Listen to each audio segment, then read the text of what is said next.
दोस्तों, class 11th की chemistry में एक क्वेश्चन है। 7 मिलीग्राम कार्बन 14 एटम में कितने न्यूट्रॉन्स होते हैं।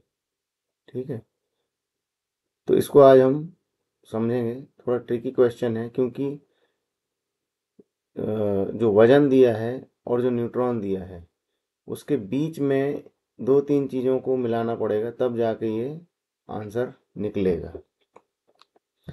तो इसमें क्या ट्रिक है मैं आपको बताता हूँ कि हम इन दोनों के बीच में एक कॉमन चीज़ को ढूंढेंगे। ठीक है, जो वजन है और जो नंबर ऑफ न्यूट्रॉन है, इनके बीच में जो कॉमन चीज़ होगी, उस कॉमन चीज़ से ही हम इन दोनों को आपस में रिलेट कर पाएंगे, तभी इसका आंसर निकाल पाएंगे। ठीक है, तो मैं आपको आसान शब्दों में समझाने की कोशिश करता हूँ कि वजन जो है कार्बन 14 एटम का, वो एक मोल में निश्चित होता है। ठीक है, और एक मोल जो है वो अपने आप में कुछ नहीं है, सिर्फ एक नंबर है, दैट इज एवोगैड्रो नंबर। ठीक है, तो एक मोल यानी 1 mole is equal to 6.022 into 10⁻23। बस, दिस इज 1 मोल। इसमें कुछ यूनिट नहीं है, कुछ नहीं है, this is a number. Avogadro number is 6.022 into 10⁻23।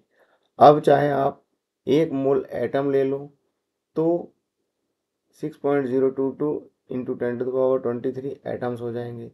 अगर आप 1 मोल मॉलिक्यूल ले लो तो 6.022 इंटू 10⁻23 मॉलिक्यूल्स हो जाएंगे। 1 मोल टमाटर ले लो तो उतने टमाटर हो जाएंगे। 1 मोल काजू ले लो तो उतने काजू हो जाएंगे। यानी 1 mole is just a number, it is nothing, it is only a number. तो 1 mole of atom is equal to इतने atom. 1 mole of molecule is equal to इतने molecule. 1 mole of anything is equal to इतने number of anything. ठीक है, पहला चीज molecule moles का definition आपने पता लगा दिया। अब 1 मोल में किसी भी चीज का, टमाटर का या आलू का, कितना वजन होता है वो हम फिक्स करते हैं। तो कार्बन 14 एटम का 1 मोल का वजन फिक्स है। ठीक है, तो इसका मतलब ये हुआ कि 1 मोल कार्बन एटम के जो संख्या है उसका वजन फिक्स है। तो वो कितना है? 14 है।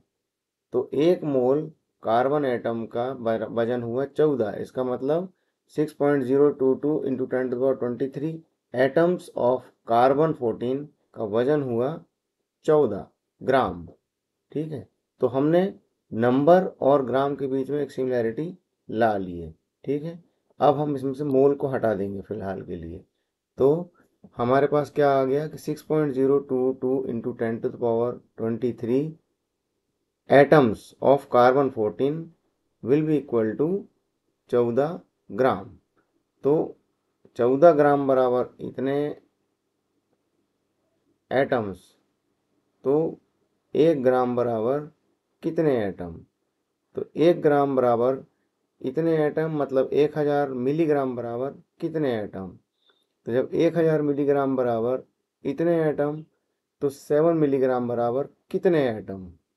तो जब 7 मिलीग्राम बराबर इतने एटम, तो ये जब फाइनली आपका आंसर आ जाएगा तो एक न्यूट्रॉन, सॉरी, एक एटम बराबर 8 न्यूट्रॉन। तो जब एक एटम बराबर